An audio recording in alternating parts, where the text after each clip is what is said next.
Good morning, everyone, and welcome to today's HHS Town Hall. My name is Aaron Levo. I'm the Vice President of Communications and Public Affairs at HHS, and happy to be with you today for today's Town Hall. I'll be moderating, and I'll, as always, start with a little bit of instructions about our format today.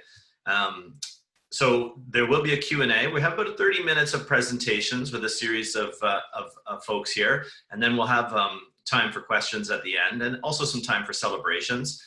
As always, we'd ask that you could type your question in the Q&A format of the Zoom program, or you could use the raise your hand feature, and we'll call on you, and you can ask your question. So those are the preferred ways to ask questions. We'll get to as many as we can, and if we miss your question, as always, we'll try to get you an answer as quickly as possible via email or post them on the HHS Hub.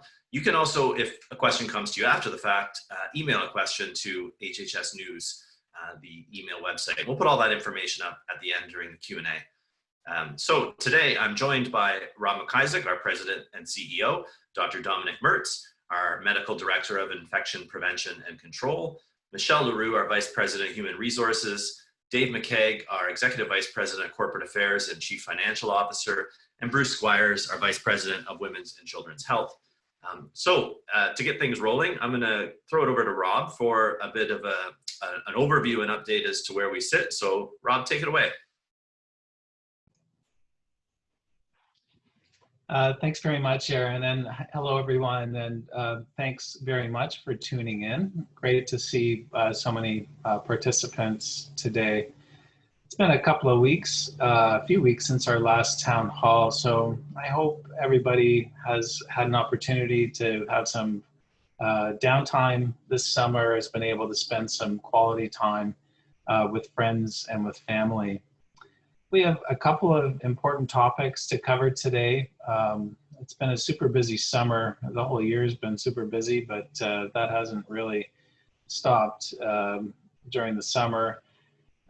We are continuing, of course, to navigate the COVID-19 pandemic. And at the same time, we're restarting some other important work. Looking ahead, we know the fall and winter is always a busy time for hospitals, especially as we enter flu season. This year, we're also concerned about a possible second wave or surge in COVID-19 cases.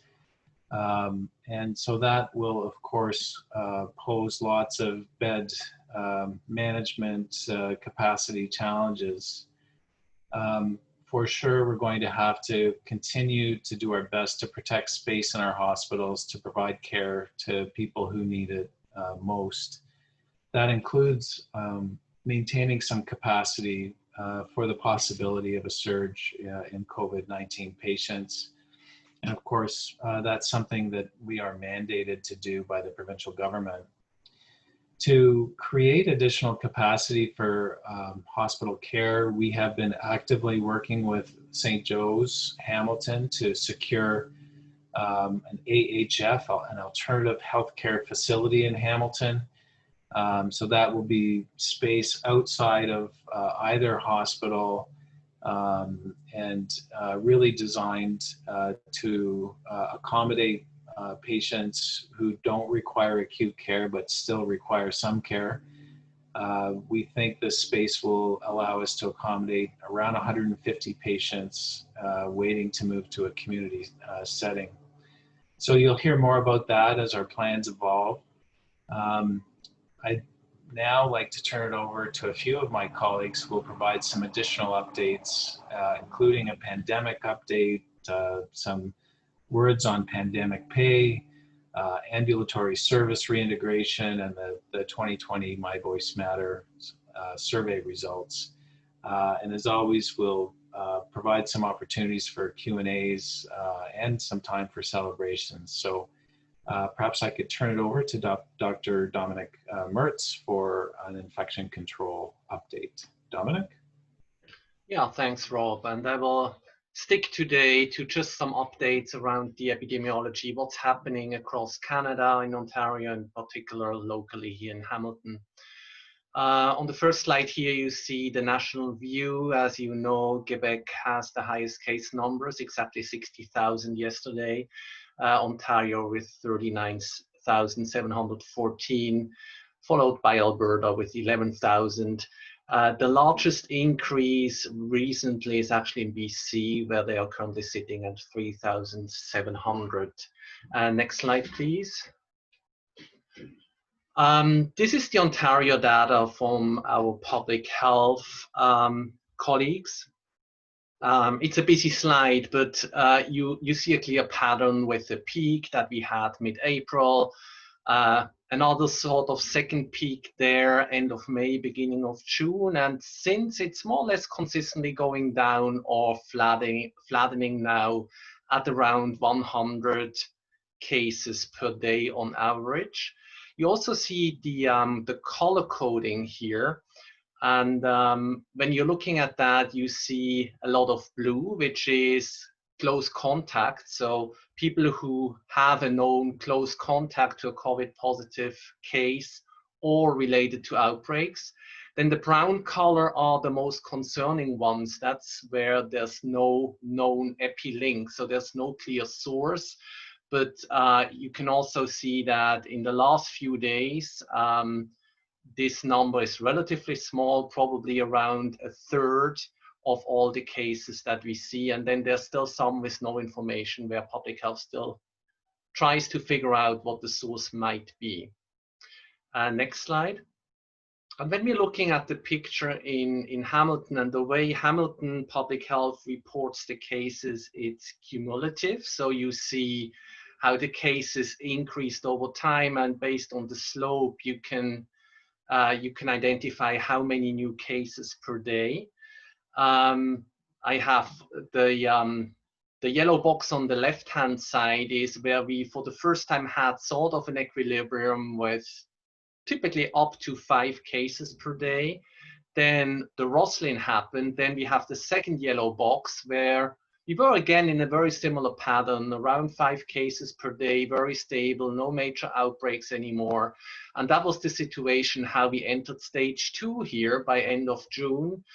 And if anything happened since, you can see the slope is even less steep. So we are hovering around 2-3 cases, maybe on average per day. We have the occasional day with 0 cases, sometimes 5-6. So a very stable situation so far, while entering into stage 3 and now the first couple of weeks after that. So locally things are very quiet, which is the main reason why we kept switching things up in terms of our protocols to really adjust to the current very low prevalence that we see locally. Situation is very similar in our adjacent public health units. And we will keep an eye on this. And when we see that either locally or in the adjacent public health units, we see an increase in cases, we may have to react and adjust our protocols again accordingly. Thank you. Thanks very much, Dominic. Next up, I'm wondering if maybe Dave McKeag, we could get you to give an update on pandemic pay, which I know is a topical issue, and I know the teams are continuing to work hard to sort through this particular matter. So why don't you give us a little update on where we're at with that? Yeah, thanks, Aaron. So happy to do that. The punchline you can see on the slide here is that we will be begin to issue payments for pandemic pay. So that's some very good news. We'll be able to get some money out the door to well-deserving staff. But before we get into the timelines that I'll walk through briefly, just to reiterate, the process here, this has been a very complicated exercise. We've worked very diligently with our peers as well as government to understand and implement a complex pay administration here. So I just want to give a throw to all the people that have done so much work to make this happen.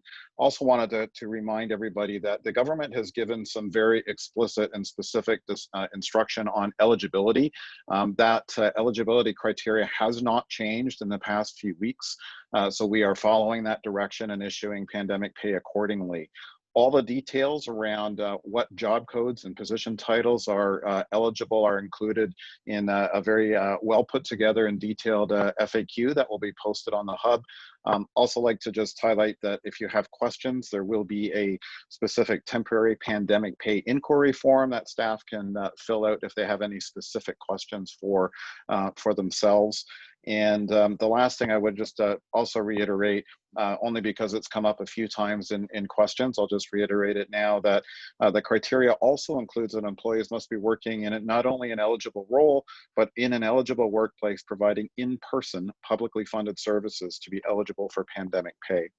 So given all that sort of wrapper, we are, as I said, going to be moving forward and issuing payments. So it's fantastic news. The first payment will go August 11th, which will be for the first 12 weeks, essentially, of the pandemic pay for hourly workers. And then a second payment September 1st for the final 4-week period for the hourly payments. And then there will be separate payments for the monthly lump sum pandemic payments. And you remember those are if you've worked 100 hours, and it should say on the slide within a specific 4-week block. So the 16 weeks of pandemic pay is broken into 4-week blocks. And if you work 100 hours within any one of those 4-week blocks, you're eligible for the lump sum payment as well. The first one of that will be issued September 15th. And there will be a follow-on payment for those that may have worked for hours, not just for HHS, but other employers. And it all has to be added together and sorted through, and then a payment made. And that payment would be made in October. So again, some very good news. Payments are going to be moving forward. And again, the HR team is very well prepared for any of your questions. There's a specific form, I'll just say that again, a temporary pandemic pay inquiry form, which will help ensure that the right questions go to the right people if you have any. So I think with that, Aaron, I will turn it back to you. Thanks very much. Thanks for the update. It's good to hear. I know so many have been working hard on that issue, very complicated one to get resolved. So thanks for that update, Dave. Maybe another matter, pandemic related, we continue to ramp up services as best we can.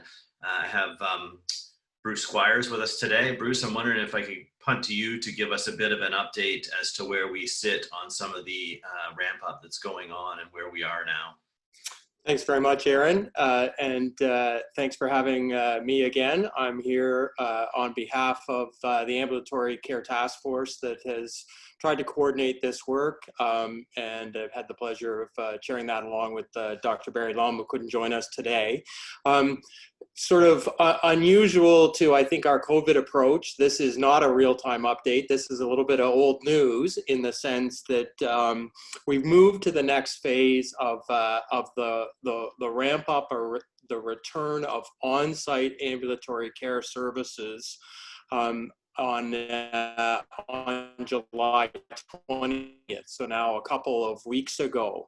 And what happened at that point was that really at a high level and on an average basis, we moved to a point where we were providing about half of our pre-pandemic on-site volumes of ambulatory care services across the organization. Different amounts in different clinics. Some would be higher than that in terms of the comparison to pre-pandemic volumes, and some would be less. Let's go to the next slide if we could, please. So how did we decide how much we would be ramping up and where across the organization? Well, really the first key point is that we want to keep, and this is true for phase 2, but it's also going to be true going forward, that we want to keep using virtual care and virtual visits where they're appropriate for our patients, the families, and the particular circumstance of those patients, families, and providers.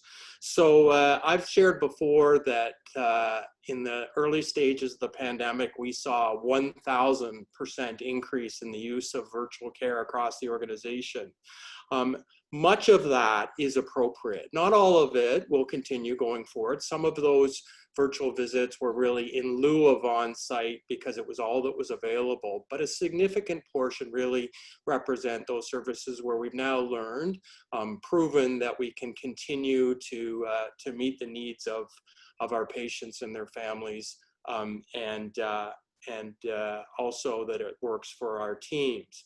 And so the first key, again, was where it's appropriate, we should continue to provide virtual care. Second key factor in deciding how much we could ramp up at this point was how will we be able to maintain appropriate physical distancing as it relates to patients and families.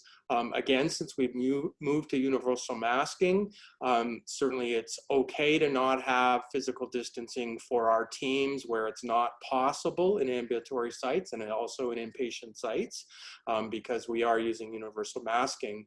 But our infection control and public health officials have told us it is important to maintain that kind of distancing for patients and families. So that's a second factor that went into the decisions about ramp up. And a third piece there was to ask clinics where possible to stay in the same space that they occupied in phase one. So if I can go to the next slide, please.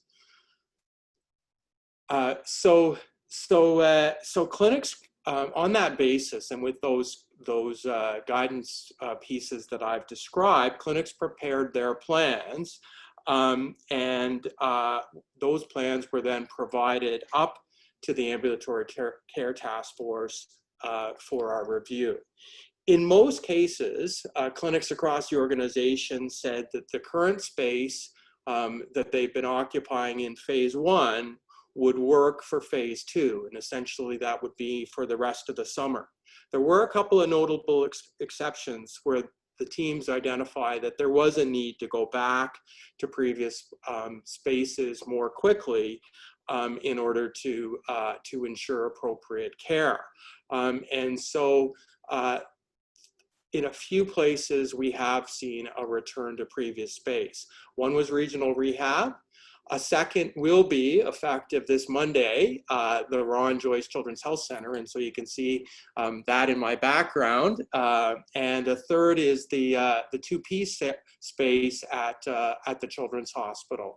Aside from those major areas, the majority of other clinics across the organization have remained in the space they were in phase one, which in some cases was consolidated space created at the beginning of the pandemic. So we moved there on the 20th of July into stage two. Understandably, though, we're now beginning to plan for what we'll call stage or phase three. And so that planning is underway. The key question that we have to deal with is how are we going to maintain virtual care where appropriate, and how are we going to capitalize on the opportunities that that virtual care creates for us to optimize our the quality of care, the experience for providers and for patients and families, and for flow across our site. So that's the work that's underway now, and we should have a further update in several weeks. So probably the next town hall, Aaron. With that, I'll turn it back over to you.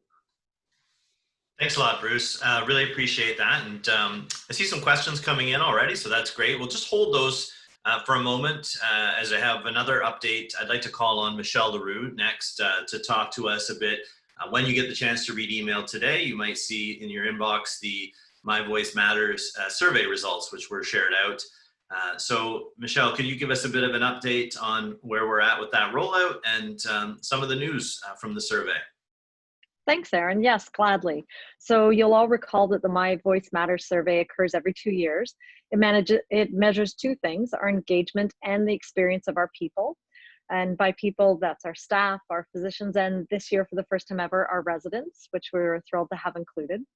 The survey is an important element of our HHS strategy, our people pillar, and it really helps us enable the things we want to deliver as an organization as it relates to people. It also fulfills our requirements under the Excellent Care for All Act and Accreditation Canada. Next slide. So what we hear from you on our surveys does inform the things we change at both the corporate and department level. So this slide highlights a few of those. So for example, when you're looking at a corporate level, you will have all heard over the last year or two about the people plan, the digital health plan, new courses that are offered for the Center for People Development, even how we've enhanced communication across the organization, which we've seen great improvements when we hear back on our engagement survey.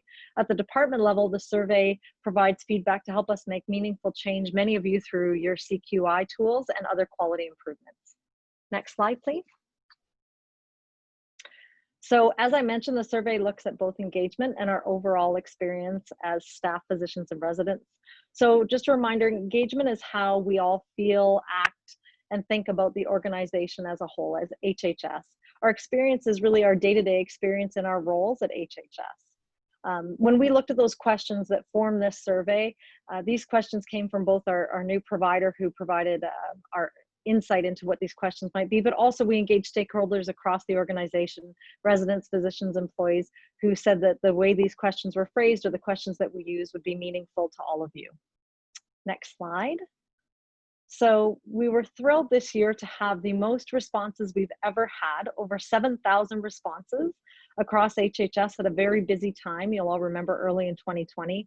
So I think that speaks to the pride and the meaning we feel in our work, and the fact that we want to be heard and we want to share across the organization how we feel about both our engagement and our experience. Next slide. So our engagement score this year was 65%. So just below the external benchmark, which is 72, but overall still a healthy range, as our provider reminds us. Now, the 65% engagement score is that of our staff. Our physician engagement score was slightly lower at 49 and our resident at 47. That is following the pattern that we've seen in prior years. And also, as our provider talent map reminded us, it is what you would see across other hospitals in our sector. Okay, next slide.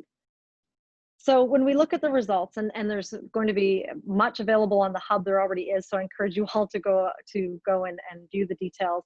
Some things we're doing really well at. We've seen growth in the trust of our leaders, feeling great about safety, about diversity and inclusion, teamwork. Still more to do on all of those things, but definitely seen some improvements. When we look at opportunities, we look at mental health support, how we receive feedback and recognize people across the organization. And I think a great example of that is when we look back at our Star Week and how effective and how well we received the response of being able to give people feedback in a digital way. So definitely already seeing improvements and opportunities there. Next slide. So again, just a reminder that our engagement score is in the healthy range, but we do have room for improvement.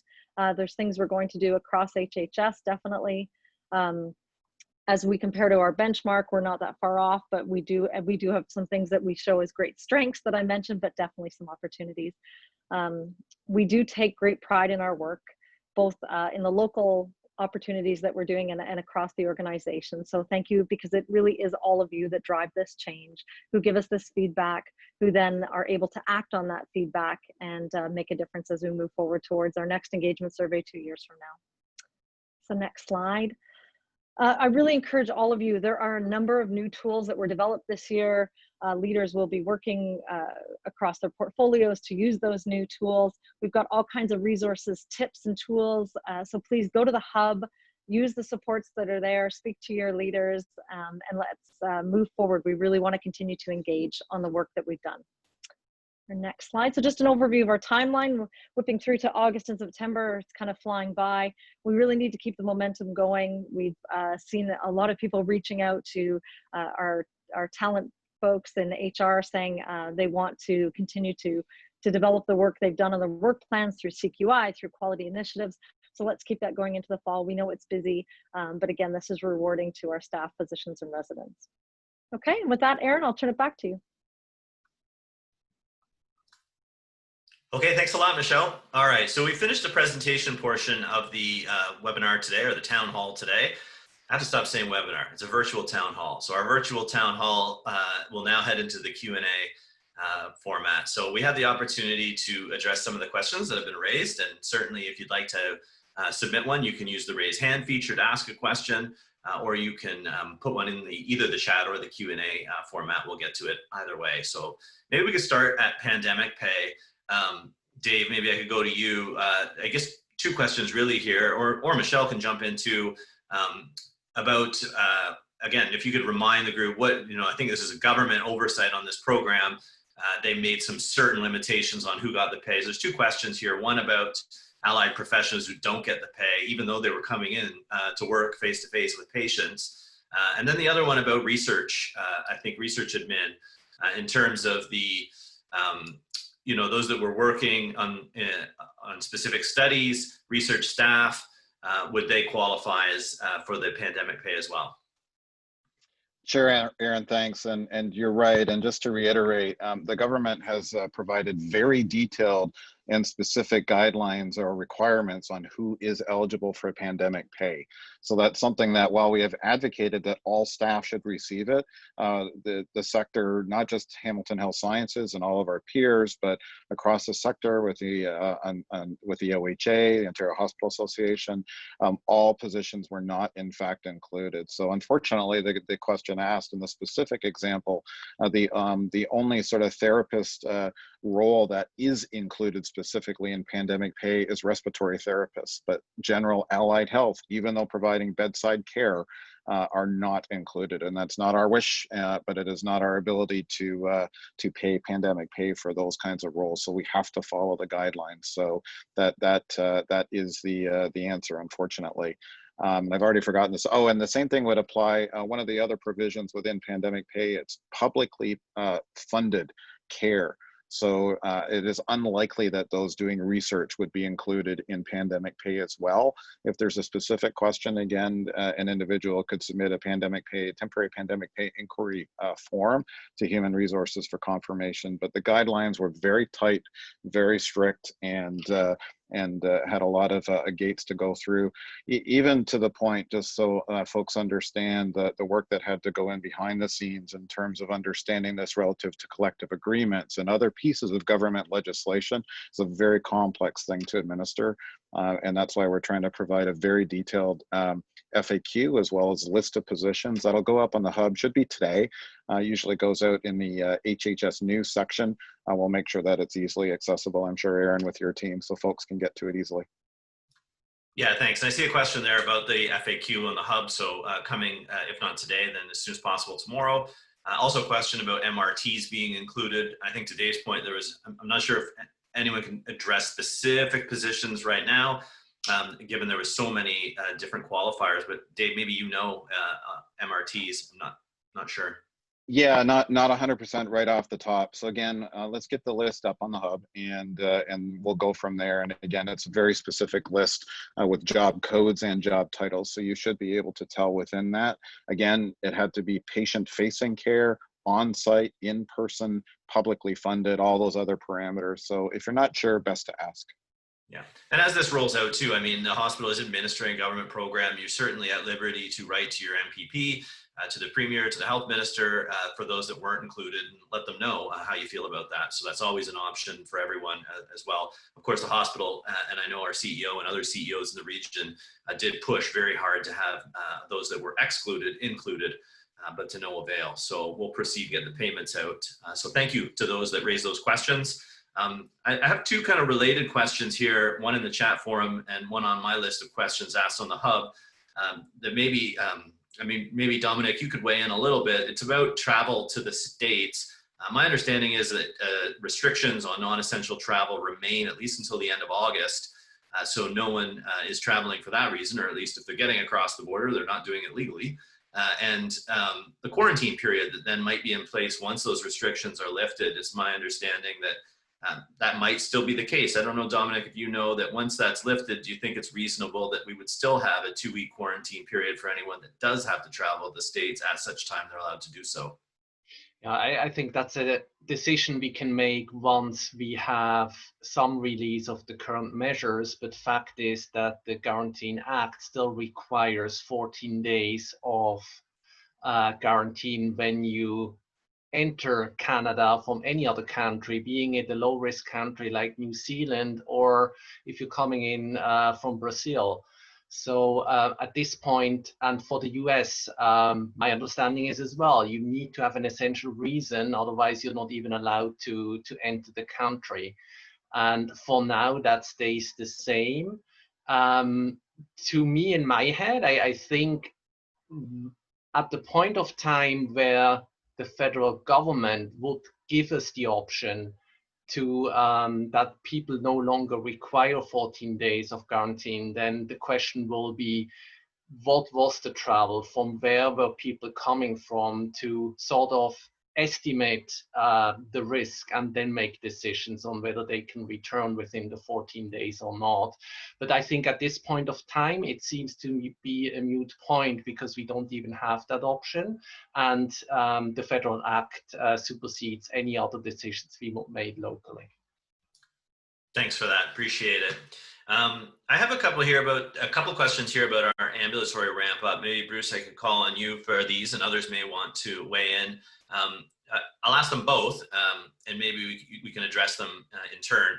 The first is about the endoscopy backlog of patients that were affected throughout the pandemic so far.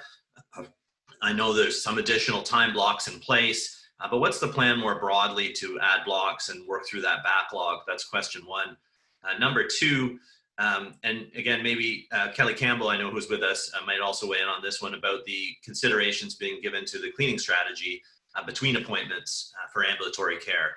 So one, endoscopy; second, about cleaning protocols and how we're addressing that in our ambulatory spaces. Maybe on endoscopy, I see Dr. Kelly is just signed on. That's actually a group that's been dealt with under the Surgical and Procedural Task Force. So Steve, can I pass it to you? Yeah, no, happy to answer. So absolutely, when we ramped down to create the capacity for the COVID surge, one thing we did was close the endoscopy unit at McMaster because it has a nice unit where we could have looked after patients if we required to. Obviously now, by flattening the curve, we've avoided that. So we are now ramping things back up. As Bruce said, the procedural OR's procedural areas have been in their phase 2 since the end of June, so slightly before the ambulatory care. The plan for phase 3 is probably going to be sometime in September. As part of that phase 2, we had some of the lists that have been done, the JH when McMaster closed, some of those are going to be returned to McMaster.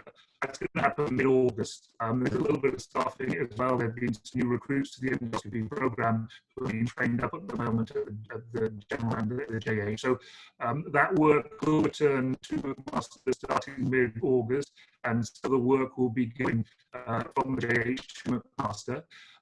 It's a slightly different question. When we get to phase 3 and we're back to where we were before at 100%, then there's a different question to answer about how do we catch up with those things that the backlog of patients, whether that be endoscopy or the ORs. And so there are teams working on that, looking at how we might facilitate dealing with that extra work, which we know is likely going to come in the fall time. Thanks for that. Stephen, your mic was a little crackly there. Just if you can make an adjustment on your end. Otherwise, thanks for the answer, and we'll certainly follow up and get that posted on the hub for anyone that might have missed some of the content of Dr. Kelly's response. Maybe I can move to the second question around cleaning, and certainly Bruce or Kelly or others that want to jump in. What's the considerations being given to cleaning between appointments, and how is that evolving over time? And I'll pass again over to Kelly. Thanks, Well Bruce. Well done. Yeah, so obviously cleaning is a big topic during COVID, and as staff are aware, we've been taking advantage of some areas that were closed in order to enhance cleaning in high-touch public spaces, and that need continues. Unfortunately, we don't have enough staff. If you think about all the ambulatory areas there are, including procedural areas, in order to provide cleaning staff to clean in between every clinic patient. So there isn't a plan right now that would be taken over by cleaning staff. We unfortunately are going to have to continue to rely on clinic staff in the same way we've been relying on procedural staff who've been cleaning equipment between patients in diagnostics, as an example, for years. So it's a challenge on the cleaning side, but we really have to focus on where there is the most risk, and that certainly is in our high-touch public spaces and our inpatient areas. So I don't have a quick and easy answer for that, unfortunately. So it may have to continue for the short term at least, while we work through the next phases. Yeah, and thanks, Kelly. And maybe Aaron, I'll just add that so that folks know that right from the start, we've taken advice from our subject matter expert group led by Dr. Mertz and other infection control professionals to get advice with respect to cleaning. And so then a set of principles was used by each of our task forces as we did the planning for each of the stages of the ramp up. And so, as with so many other things in the COVID era as it relates to infection prevention and control, those things are evolving and adapting on as the evidence is accumulated. So we'll continue to watch that and adjust accordingly. Great, thanks very much. And we'll continue to address that topic then and those evolutions here on these forums and certainly with other information in the dispatch, et cetera, as we move forward. So thanks for that. Maybe Kelly, will I have you live and direct? There was a question here about the return to office spaces for those workers that may have previously worked in an office space and are now working from home. I think we're still working through the stages of planning for that. Again, a very complex exercise, but can you address that at all as to what's in flight right now to give consideration to that? Yeah, so we are in the planning stages. As we know, COVID hasn't gone away, though the burden is certainly lower in the community. Until we have a vaccine, we can't return to business as usual, particularly in some of our administrative sites that are very open concept and very dense with staff. So we're working through that. We appreciate there are some variation, I guess, in clinical sites in administrative roles versus some of the larger administrative sites. So I'm going to President's team this afternoon to have a discussion about how we proceed. We're also looking at what our peers are doing, as many hospitals are looking at remote workers. And I think we'll end up with sort of what's our short-term strategy until there is a COVID vaccine versus what's a longer-term strategy around remote work. So stay tuned, information coming, I would say within the next month or so. Thanks very much for that, Kelly. I have a question here. Maybe Michelle Leroux, I could put this to you about benefit premiums and sort of as we've gone through the pandemic period. Why did we not get Green Shield to stop deductions for those months that dentists might have been closed, as an example? We're paying a dental premium, yet the dentist wasn't open. Maybe can you give us some insight onto how the premiums operated during that time period? Thanks, Aaron. Yeah, for sure. So it's actually a timely question. It's something we're taking a look at right now. You have to remember at the time of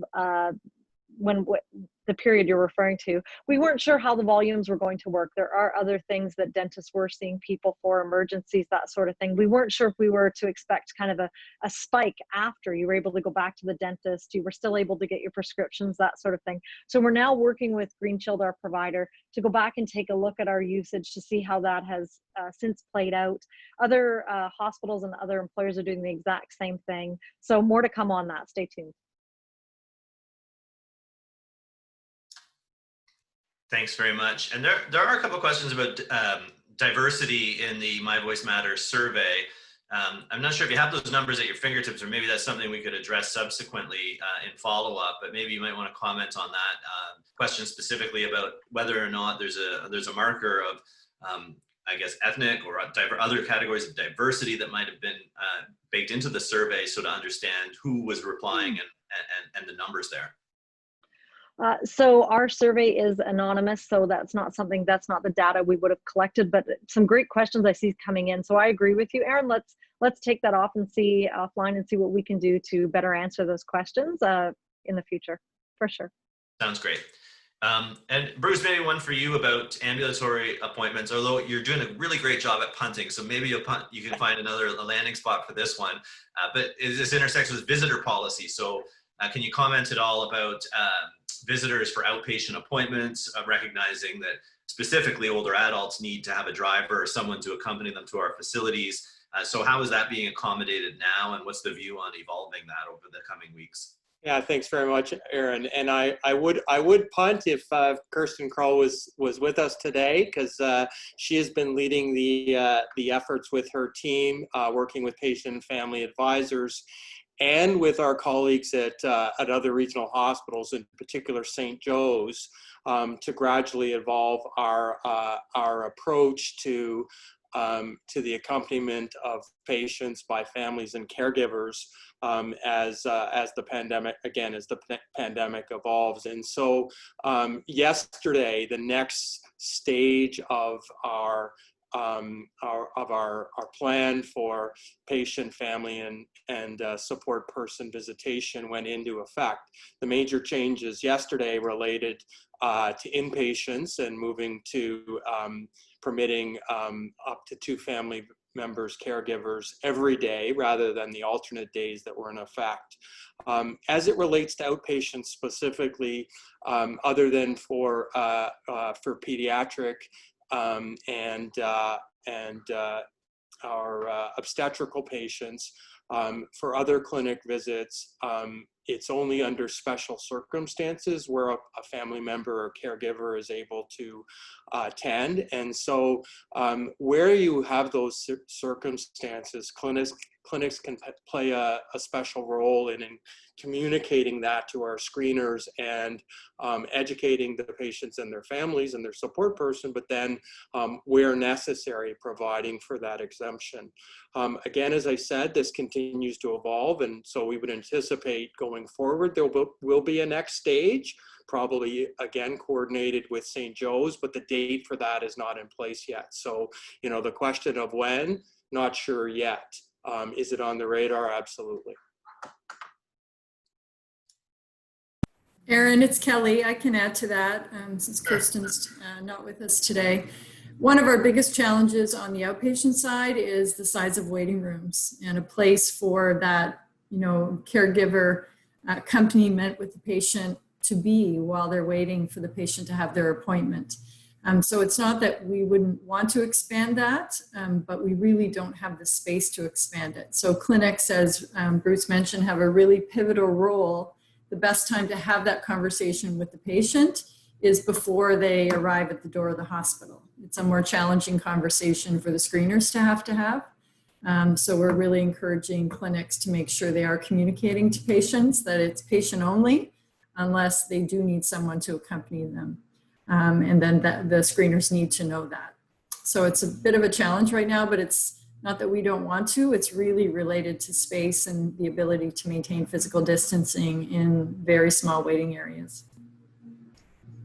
Okay, thanks both for the responses. Appreciate that. I have a live question here from Kelly Turner. So Kelly, I'm going to hit allowed to talk here, so you don't have to hit unmute. Sometimes we have this back and forth where we're trying to get someone off mute. So I'll open the mic now for your question.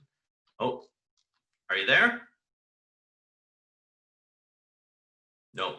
Second thoughts on the question, I suppose. Well, let me put it out to the group. If anyone would like to ask a question, we're nearing the end of those that have been posed in our, oh, yeah, Kelly said that was an accident. Sorry, no problem. I was really excited. We don't get live questions enough on this forum. So if anyone would like to ask a question in any of the chat, Q&A, or live, happy to put that up now. If not, then we'll move forward to our celebrations next. Just give it a second. Here we have one question come in about the policy on outpatients or support people who do not wear masks. Not sure the specific nature. What is the policy on outpatients or support people who do not wear a mask? Not sure. Maybe you could ask a bit more specific policy in relation to what specifically, Carla. Thanks for the question. If not, why don't we then move to celebrations? And Carla, maybe we could get to your question. We'll send you a response back. I don't see any hands raised, so we'll move to celebrations. I'll hand this back over to Rob. And as I do, maybe I'll just highlight that Brenda Bachura has put in a quasi-celebration, thanks to Dave and the HR team, Michelle and the HR team for all the work on the pandemic pay. I can say personally too, I've seen some of the work that's gone into this, and I know it was an incredibly vast exercise. So from Brenda and I, shout out to you guys for making that happen as best you could. And Rob, over to you to lead us through our celebrations. Yeah, thanks for doing that, Brenda. I'm sure being a CFO or in the back office jobs, you don't always get lots of questions. So I'm sure you just made Dave's day and Michelle's day by absolutely. Absolutely. And thank you. That was a very nice comment, and we'll make sure it gets passed along. Thank you so much. Yeah. I think, for sure, these forums are great for allowing people to raise concerns about things that may be going on at HHS, but I think it's just as important for us to pause for a moment to recognize some of the really great things that are going on in terms of our co-workers and others at HHS. So would really encourage folks, if you're really impressed with something or appreciative of something that somebody's doing, why not give them a shout out in the context of this forum? It just, I think it's a really nice thing to do. So thanks again, Brenda, for the shout out to Dave and Michelle and team. Any other shout outs, you can either do it on the chat forum, or you could jump in and do it live. Hey, Bruce.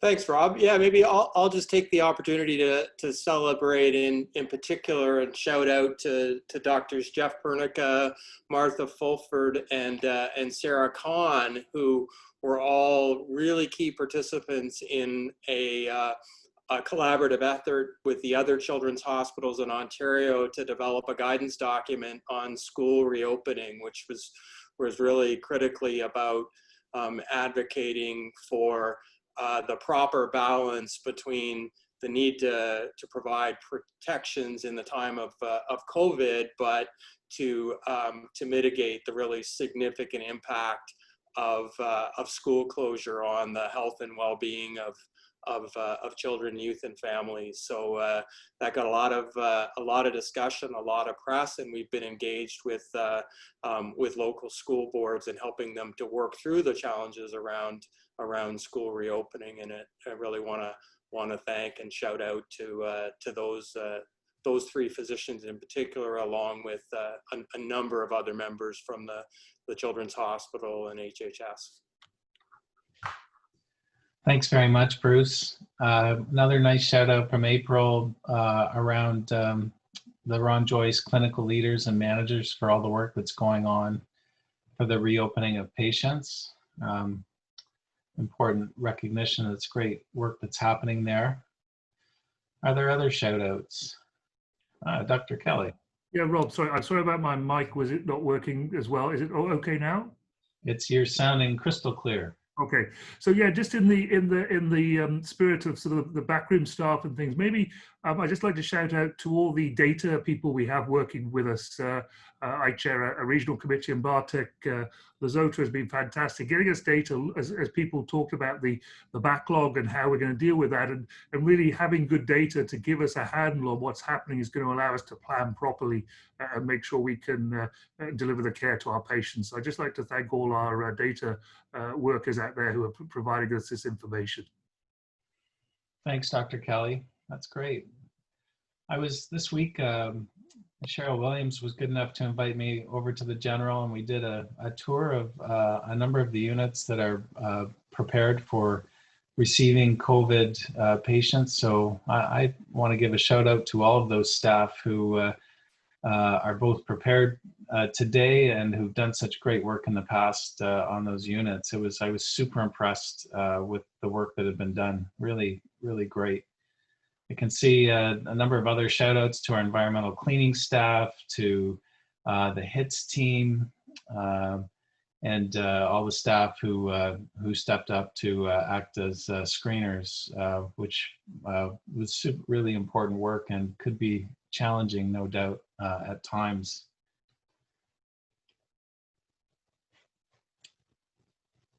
Anyone else want to take advantage of this time? All right, well, thanks all for engaging with us in this. Really, I enjoy these meetings, and it's a great way for us to hear what's on the minds of people across the organization. So thanks for your questions. Thanks for everybody who chose to recognize some of their colleagues. So Aaron, I will pass it back to you. Great, thanks, Rob. In closing today, I just wanted to highlight, we do have a survey that's coming out from the communications department looking for your input on how you're feeling about the information that's flowing through our organization. Are you finding these virtual town halls to be a beneficial format? What changes might you anticipate could improve them? Similarly, where do you get your information? Are you accessing things on the website, using the Hub app? How is your inbox faring these days? Is there information that you think could be better supplied to you in other formats? We've managed, I think, through the pandemic to make some improvements to some of that infrastructure and want to keep that moving, but also don't want to lose sight of the fact that perhaps there's some tweaks that we could make to the things that we have in place today. So as that comes in, please take a moment to fill out that survey. It's critical feedback for us to think about how to adapt these forums and do better, making sure that you have the chance to receive information, but also provide it, which is a critical part of the two-way dialogue that makes our organization tick. So, and if you know someone who might not receive that survey directly in time, send it to them and maybe prompt others that you work with to do so if you found it to be the right kind of questions for you. So as always, thank you to everyone for participating today, for those questions that I saw a couple did come in at the end that we didn't get to. So for sure, we'll try and get a response to you as quickly as possible. Thanks to the panelists and everyone for everything you're doing. Stay safe until next time.